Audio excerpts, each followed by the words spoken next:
Welcome, everybody. This is Books Cafe, brought to you by free-ebooks.net. I'm your host, Scott Patton, and welcome. I'm very, very excited because today I have a really good friend who's an amazing author joining us. And the Globe and Mail in Canada says he writes just about the tidiest romantic comedic novels you can find on earth, let alone in Canada. And I met this gentleman 6 or 7 years ago. Gordon So, a good friend of both of ours, introduced us, and he had an amazing story. And whether you may or may not know that I do a lot of podcasting since 2005. I've done podcasting, and he was able to use podcasts to turn his first book into a Stephen Leacock Medal for Humor winner, and he's done that twice. And maybe it wasn't that book, but regardless, he can correct me if I'm wrong. And that book was The Best Laid Plans, and it came out in 2008. Yes, it did. It won the 2008 Stephen Leacock Medal for Humor. And in 2011 was the winner of the CBC Canada Reads as the essential Canadian novel of the decade. And as soon as I had finished finding out about our guest, I went out and I bought every book that was published at that time and gave one to my mom, one to my sister, one to my brother-in-law, and one to my nephew. I think there was 4 at the time, for their birthday presents. And of course, we celebrate, all their birthdays are kind of within a week of each other. So I gave them all at the same time and then told them, as soon as you're done, whoops, maybe I shouldn't have told them this, switch books. So they all got to read all the books and became fans. And it was really funny. So since then, he's done a number of books, and we're going to be talking about his latest book, Albatross, in a little bit more detail as he comes on. So with that, I want to welcome to the show Terry Fallis. How you doing, Terry? I'm great, Scott. Thanks so much for having me. Nice to be online with you in these strange times. Yes. And before we get into the books and everything else, and I'd like to know a little bit about your process of creating. I had commented before how much I liked your backdrop, which is not a fake backdrop. It's actually, you're in your library, and those are real physical books, unlike what you see down here or up here, which we use. And it occurred to me that I'm not going to say this is one of the secrets to success, but one of the things that you've done is you have created an environment that really supports you in your writing, because you're surrounded by all these books. It looks inspirational to me. I can just imagine myself sitting where you are, and I'd be like writing like crazy, right? and I think that's one thing that new authors don't spend enough time on. They've like, I've got to get my book out, and they'll go to Starbucks where there's all this stuff going on, and they'll drink their coffee, and they'll be trying to write their book, and I think most of them get really frustrated because they're not creating an environment that supports their success, whatever that is. In our case, we're talking about authors. Right. Now, I think you're right. My wife and I worked hard to create this space when we renovated our house about 12 years ago, and it's up on the 3rd floor. And if I look to my left here, there are doors out onto a balcony. It's the 3rd floor of our home, so it overlooks our backyard, and I'm surrounded by books, and not just any books. These are the books I've collected over the years and are meaningful to me. So you didn't go to a garage sale and buy 300 books for $2? No, that might be tempting, but I barely have room for the books that we own. But it is a nice space. It is inspirational. I can look across the room and see, John Irving, my John Irving novels are there. He's been a great inspiration. I can look up on the wall here, and I've got a photograph of Robertson Davies signing a book in Nova Scotia, and he's one of my heroes. He kind of presides over this desk here where I write, and then over here I have all of my books up on a shelf between 2 typewriter bookends that when I get frustrated in whatever I'm writing at the time, I just have to turn and look over there, and I say, okay, I've done this before, I can do it again. just to get back to work and get focused. So yeah, I don't think every writer needs to have a great space to write, but I think I'm one of those who does, and I really like it. And Virginia Woolf wrote a whole book called A Room of One's Own, and I think about that line often. Writers need a room of one's own. Right. And so do you do all of your writing in that room, or do you kind of take off sometimes and go somewhere else? Yeah, it would be nice to do it all here, but my life and my schedule is such that I can't all spend hours on end in this wonderful room. So I occasionally write when I'm on the road, whether I'm at writers' festivals or just touring around with the book, because sometimes you're on deadline and you have to get it done. Other times I write at, we have a cottage. I can go up to the cottage and write. And once I remember I actually took a week and I sequestered myself in a rather dingy hotel room. I didn't want a nice hotel room. I wanted a dingy hotel room. This one happened to be in Collingwood, and I spent a week there getting over an important hump in the process of writing I think it was my 5th novel or 6th novel at the time. So once in a while, it's nice to get away where you're just by yourself. And I didn't leave the room for a week. I didn't even go out into the hallway. So I got an awful lot done. There's much to do except write in one of those, it wasn't a bad hotel room. It was just, there was nothing to commend it beyond a comfortable bed and a bit of a kitchenette. Right. So I've tried that once in a while, and that's been helpful. But in general, I would say probably 75% of the writing I do happens in this very space, and for that I am grateful. And you've done enough books and you've written enough there that your body and your mind kind of, when you go into the room, they sort of click into the writing mode because that's how you've trained yourself, right? Yeah, in a way, it's kind of the great equalizer, because I was writing here when my first novel, which I ended up self-publishing it. So before I published, I was writing in this room. So it just reminds me of those times as well. So I come in here and all bets are off. I sit down and I try to get to work. Cool. You had mentioned you had the 2 typewriter bookends with your books in between, and you look at them when you get frustrated. And of course, as an award-winning, best-selling author, everyone knows you've never, ever been frustrated in your life when it comes to books. So that is obviously, I'm being facetious, but everybody comes to these writer blocks, these times of frustrations that when maybe they don't know what the character is supposed to do, or they don't know what the next step is, and those sort of things. And can you talk a little bit about how you get through those types of challenges as a writer? Sure, and it probably works best if I tell that in the context of my writing process, such as it is. Sure. I think one of our jobs as writers is to figure out how we write best, because writing, the cliched writer is the one who is miserable and frustrated and spends all of his or her time wrestling words and spending a whole day and coming up with a paragraph that they might salvage for their book.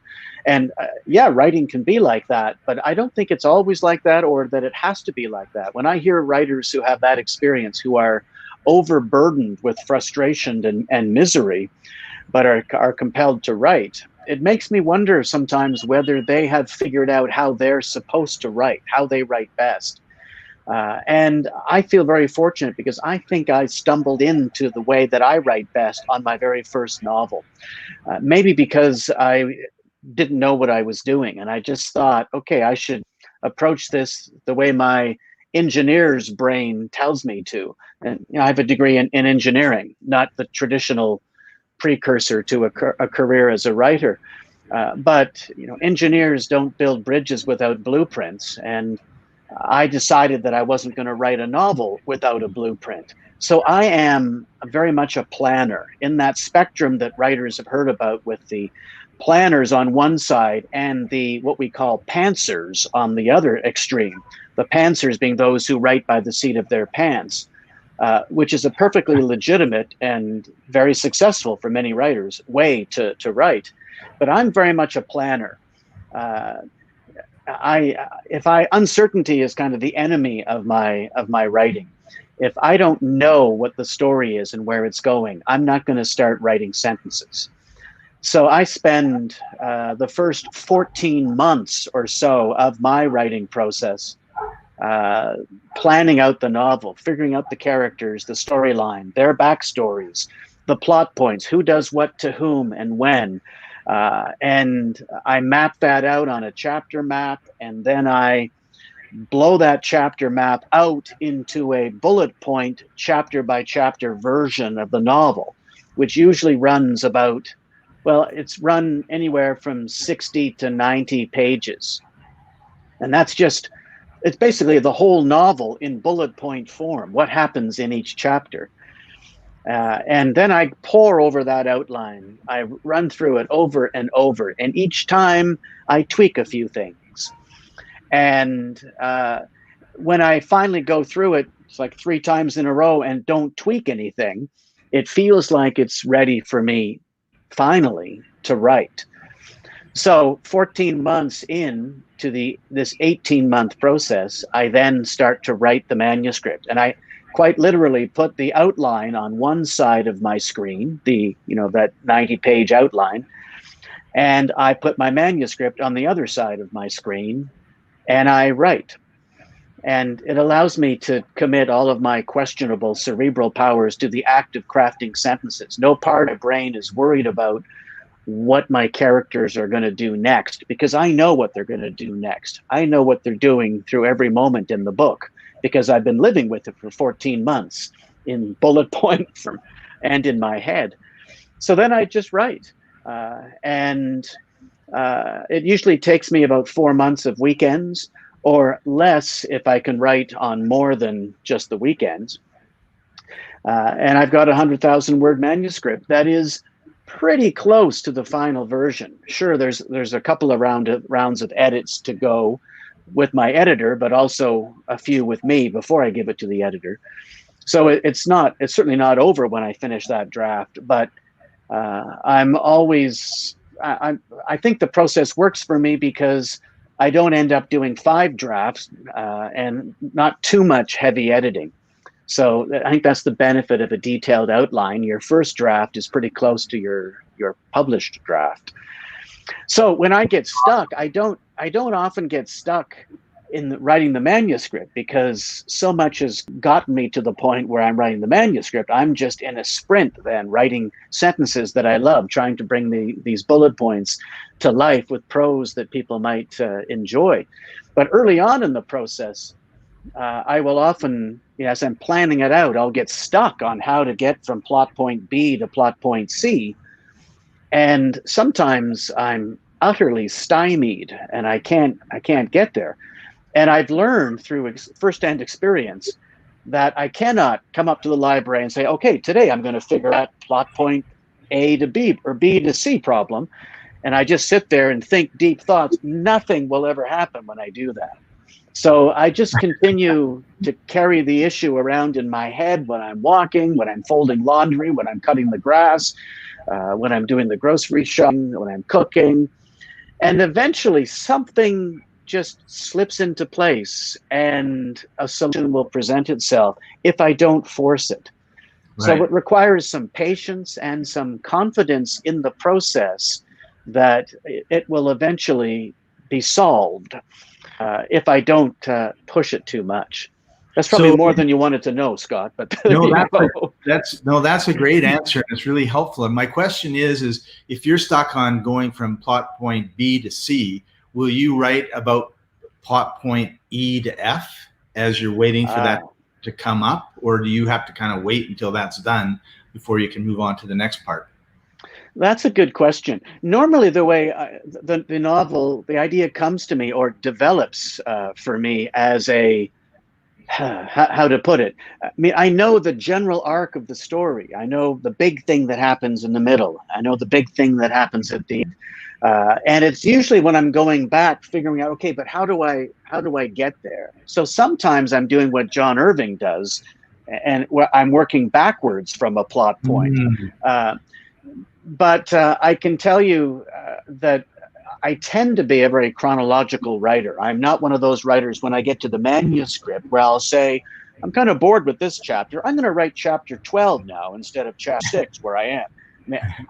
That's not, I'm much too regimented and engineered to do that. I just go chapter 1 and then I write chapter 2 and then I write chapter 3. It's like writing, it's like building the roof before you put the walls up, before you put the foundation on, right? It's exactly.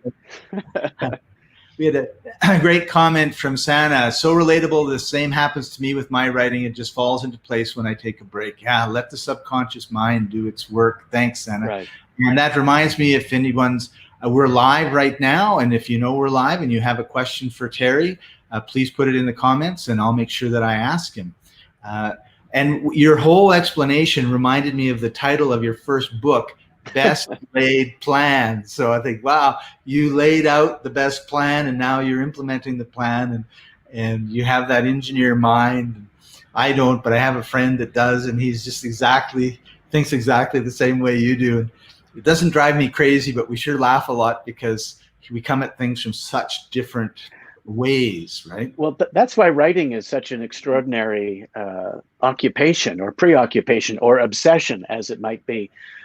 When I often will run workshops, conferences and festivals about, how I outline my novels. And the first thing I talk about is I put a slide up that says, I'm not telling you that you should outline your novels. Right. Who am I to do that? We all write differently, and we can all find our place on that spectrum from pantser to planner. But the important thing is to try and figure out where you are there and how you write in the way that makes it easiest for you to have a great result and have a document, a manuscript at the end that is going to be compelling right. and worthy. And if we don't examine our frustration and to figure out the roots of it and what we can do to maybe I should try a different approach if this one isn't working. If we stick to this belief that, no, I have to write every day, so I have to just start writing and it will come, and not try something else when that doesn't work, I think we're doing ourselves as writers a disservice. Yes. So I think we need to spend some time to sort out what feels best for us as writers. I went to see Richard Wright speak once, the late, great Richard Wright, who wrote Clara Callan, which I think was the first Giller Prize winner, or it certainly was a Giller Prize winner. And I remember, me as the engineering writer who plans everything to within an inch of its life before I even write a sentence. He said from the front of the room to this packed festival hall, I couldn't get my ass in the chair each morning if I knew where the story was going. And for him, what sustains him and nourishes his life as a writer is that excitement of sitting in front of a blank page and working through the story and writing it as it comes. That's what works best for him. I could never do that. But I accept fully that lots of writers prefer that way and write best that way. And I'm not going to tell them not to do that. It's really only if you're really frustrated and can't get what you want that you might try outlining your novel if you've never done outlining before. Well, and you can try different. First of all, we should know what our personalities are, and writing is at its very basic is get a pen, get a paper, and just put some words on and then you can sort of see like, well, that doesn't really, like the fellow you were just talking about. I get my jolt because I got a blank page, and I want to discover the story right as I'm writing the story. Where we're planning this building. It's going to be a skyrise, or it's going to be a mansion, or it's going to be a little hut, and we're going to put it all together. And then I'm going to on paper, and then I'm going to actually build it. Although both things happen on paper in this case, right? Right. So, right. And like you said, and I love that you've got this spectrum, and you're going to fall right in, because when I write, I make notes, like my point forms. Sure. I don't go quite to the detail. Well, of course, my writing is not 10,000 words either, So I make my points, and it's the same when I talk. Usually when I talk, I've got like 3 or 4 points that I want to make and hit on, and I don't trust my memory to remember them all. So that's why I write them down. And then it's like, okay, did I get all my points? Yeah, I did. Or no, I didn't. Oh, I forgot this point. And then I talk about it, and I'm very open about I have a plan. I have an agenda. I work that way, but it's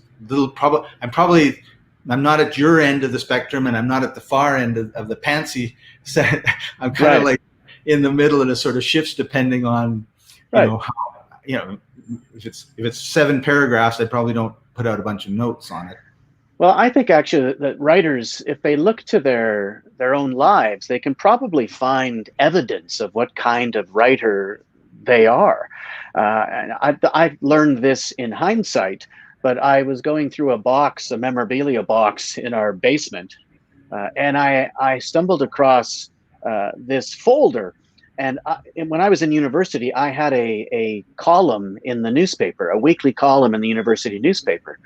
And I came upon all of my outlines for my column. And they were little boxes with notes in them, boxes flowing into boxes. And because I found that made it easier for me to write and faster to write the whole thing if I took the first 20 minutes and thought about mapping it out. And I'd forgotten that completely. So it turns out I've been outlining my writing for a very long time. And, I remembered that only, after discovering this box. Right. So Salma, thanks. She goes, that works for me. And I'm not sure which part. I think it's probably your outline system. And then Santa had another comment. I'm not an outline person. I remember being so impressed with my first novel when I had to write a synopsis for it for the very first time. Right. Good one. Exactly.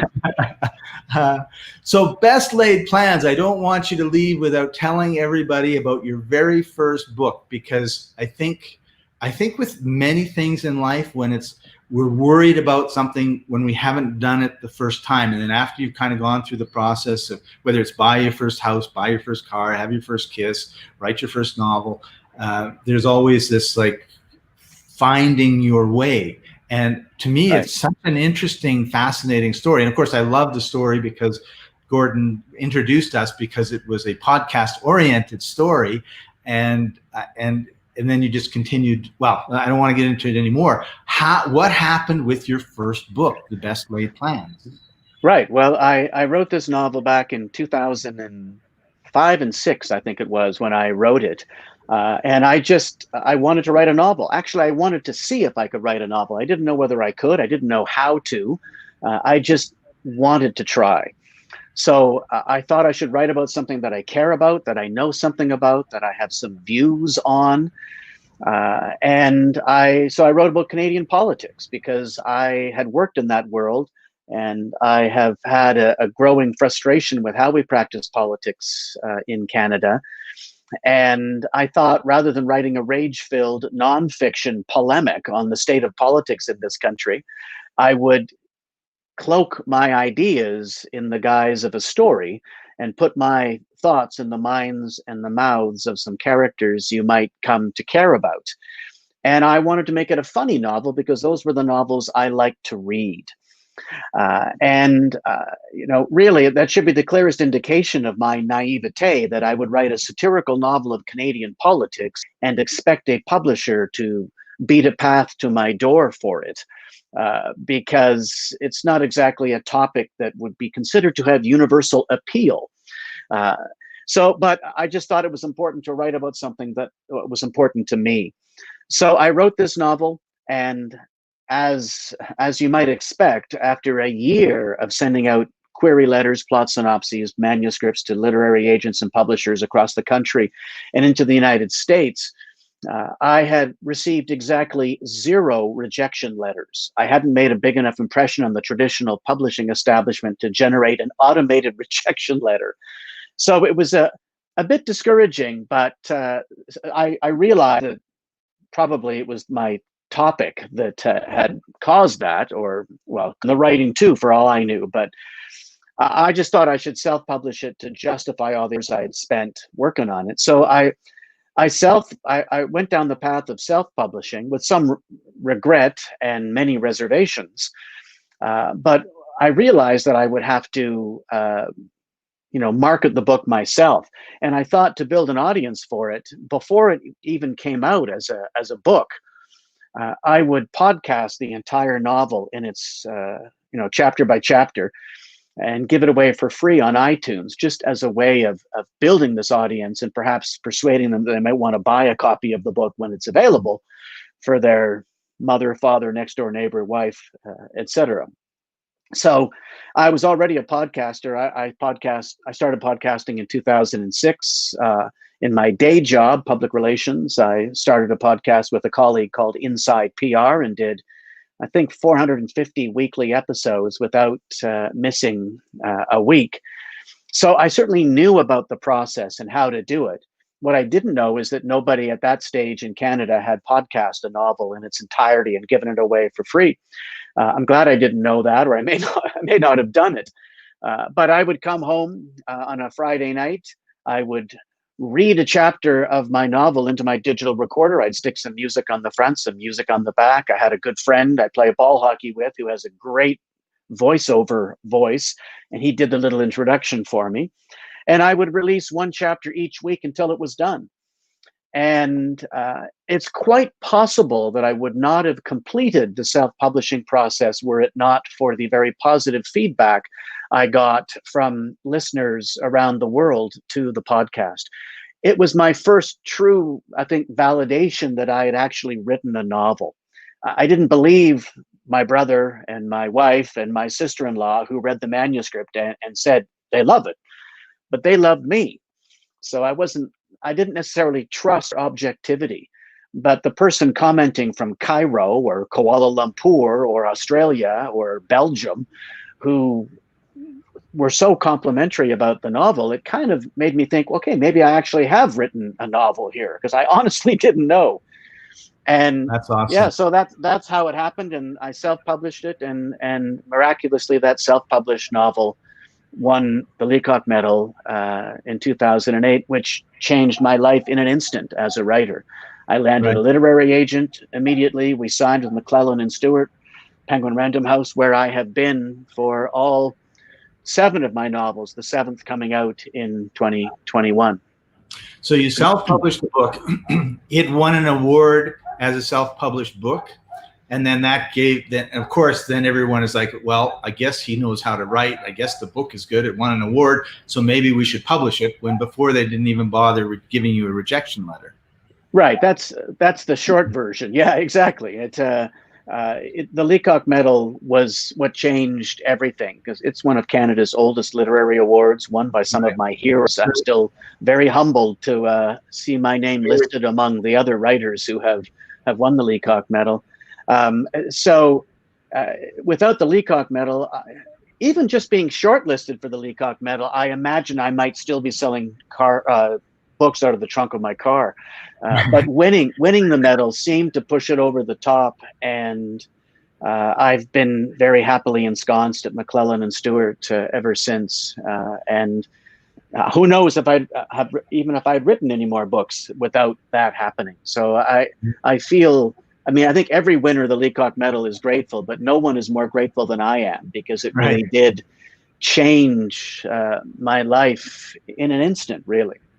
So for all your following books, of course, you didn't do any more podcasting, because now you're this famous writer. Actually, I need to correct you there. I continued to podcast and give away for free my first 6 novels. So if you go to iTunes and plug in my name, you'll see 5 or 6, yes, my first 6 novels. And I just did that of loyalty to my podcast listeners, because they were so good to me, and they helped keep me going to self-publish the novel, which led to all of this. So the first time I did not podcast was the new novel Albatross, which came last August, almost a year ago now, because Penguin Random House started an audiobook division, and I finally sold out and said, okay, let's do it as a formal audiobook this year. But the first 6 novels you can still get on iTunes for free. You have to listen to me read the book, but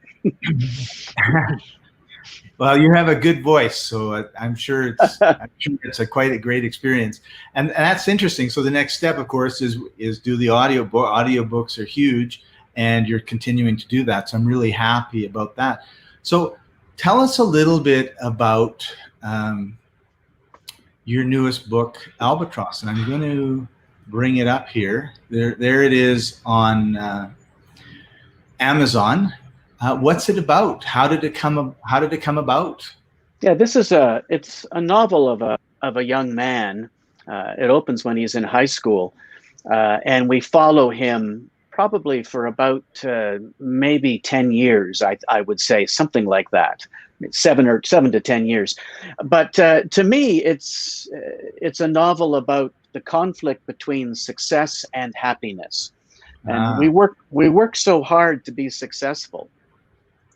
And sometimes when we get that success, we realize that, okay, I'm successful. It's what I've been working for. I thought it would feel better. I thought it would bring me more happiness. And sometimes it's someone who falls into a job that they didn't really expect to, but they do pretty well at it. They get promoted, they get raises, they get headhunted, and 10 years pass and that they're at the top of their game, but it's not making them really happy.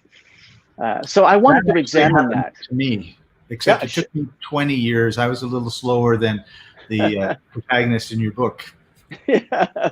Well, I know what you mean. I think it happens to a lot of people because, you know, the pressures of earning a living and paying the mortgage, we end up sometimes doing things that don't bring us as much happiness as something else might bring us. So in the novel, to create this admittedly kind of artificial scenario, but in the novel, the narrator really desperately wants to become a writer.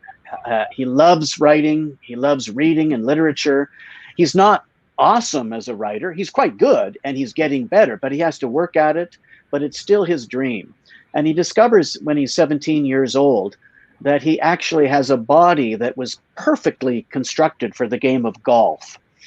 And in quick succession, he becomes the finest golfer in the world, earning fame and fortune, millions and millions of dollars.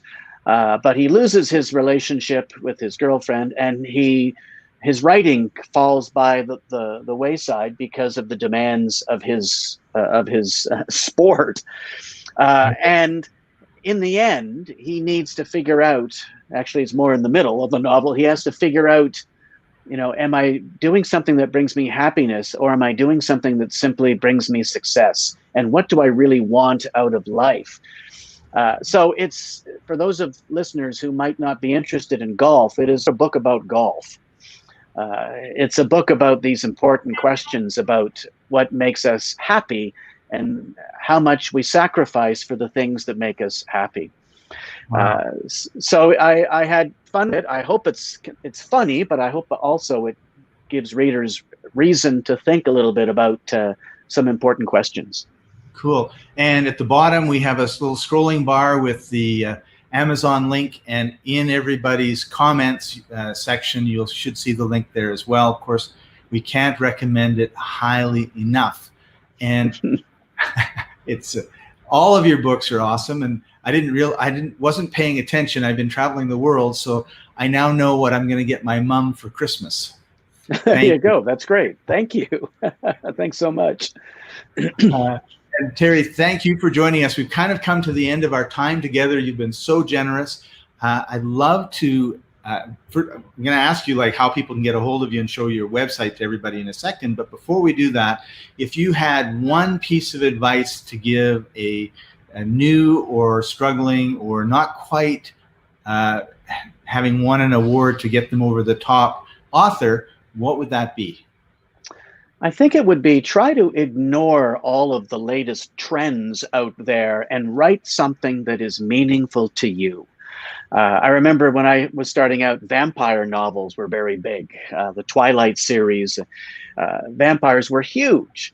And I remember meeting a young writer who said, well, I'm going to write a vampire novel. That seems to be the hot thing right now. And I said, whoa, do you like vampires? Have you read much about them? No. Do you know any vampires? No. Are you a vampire? No. Do you have any connection to vampires at all? No. And it made me wonder whether it was a good idea for them to write a novel about vampires.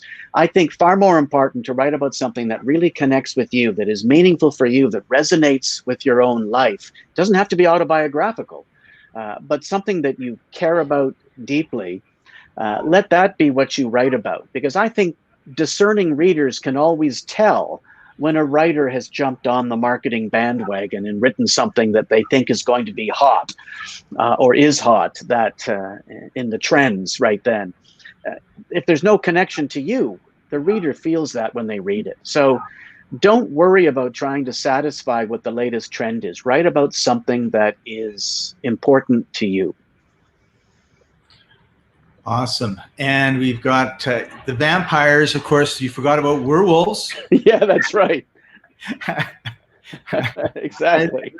And I was thinking about all the Harry Potter novels and how successful, and like trying to think of a different name that sounded like Harry Potter, and then it was just you need to be unique. You need people, and I think there's an infinite hunger for good writers and good books to read, right? Like people talk about YouTube and people watching and sort of things we're doing right now, but there's nothing like just settling down and sitting down and reading with a good book. And I'm just I have a book holding up my computer. I was going to show traveling the world. I still have the paper book, right? I'll show this, my journal. So there's just something about holding them. And I have an iPad, and I have lots of books on my iPad, because when I'm in Medellin, I'm traveling the world. I can't carry a suitcase of books with me as much as I'd like. And but there's just something about that tactile feeling of the paper that I just love, and I think it's a wonderful thing to be able to share, whether it's a story or it's a teaching of something along those lines with people, and we need to do more of it. The world really needs it. So thank you very much, Terry. If somebody wants to get a hold of you, and everybody asks this question and they say their website and everything else, and I'm going to bring up your website. I've got it right here. And oops, wrong way. There we go. So there's your website. It's terryfallis.com. Oh, you spelled the name wrong there, Scott. It's just Fallis. No, whoops, excuse me. That's all right. And my number one rule is before I go live, and you came early, is I show people their name because of this very reason. So I apologize for that. It doesn't matter at all. That's great. I spelled your name twice. Just a second. Fortunately, you didn't see the second error. Now, there we go. Okay. And if people want to get a hold of me, website. Oh yeah, well, it's really just a blog, but I don't blog very often on it. But it has all the information about my books, and you can do the podcast of each of the books there as well. It has some reviews of the novels, and under the contact section, there is, there's an email address if people want to get in touch with me. It's all there. There you go. So, your awards, wonderful, great. Well, thank you very much, Terry. You've been so generous with your time and your knowledge, and we really appreciate you. And I value our friendship a lot, even though it seems like we only chat once every 6 years. It's true. Look, thank you for having me. I'm grateful for the work that you're doing to promote writers. And so thank you for that, and delighted to be here, Scott. All the best. Thank you. And thanks for joining us, everybody. Really happy that you came. tend to do this every Thursday at 10 in the morning Eastern time, and that's kind of our habit. And of course, you can get the replays. They'll be up on our Facebook page, and be sure to head over to www.free-ebooks.net. We've got tens of thousands of books for you to download for free, and also we've got an audiobook section as well. You might want to check that out. So thanks for joining us, and we'll see you next time. Bye-bye.